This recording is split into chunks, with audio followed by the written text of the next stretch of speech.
country, and we said clearly that we do not want to leave the European Union.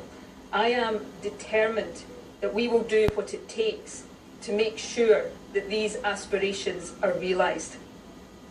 In closing, let me just say a word or two about the Prime Minister. David Cameron and I have very many political disagreements, not least over the conduct of this referendum. But as I am learning every single day, leadership is not easy. David has been the Prime Minister of the UK for 6 years.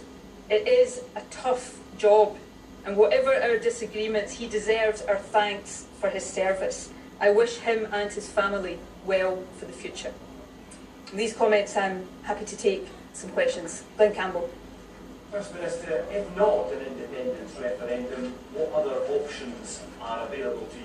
Well, I think an independence referendum is now highly likely, but I also think it's important that we take time to consider all steps and to have the discussions, not least to assess the response of the European Union to the vote that Scotland expressed yesterday. I am absolutely determined in my responsibility to give effect to how Scotland voted yesterday, and it's important that I take all steps to make sure that we explore all options to do exactly that. Colin. This independence referendum that you say is highly likely, will that go ahead with or without consent of Westminster? Because you had consent the last time. Well, obviously we would seek to follow the same precedent that we did the last time, but I think in the circumstances where the Scottish Parliament decides that that option is an option that it wants to exercise, I think it would be inconceivable that, particularly in the circumstances that have given rise to this, that the UK Government would seek to stand in its way. But of course these are some of the discussions that we will be seeking to have in the days and weeks ahead. I'll take Peter. First Minister, you say you want Scotland to remain in the EU. You say that to do that you're likely to propose a referendum. The rest of the UK will be out of the EU.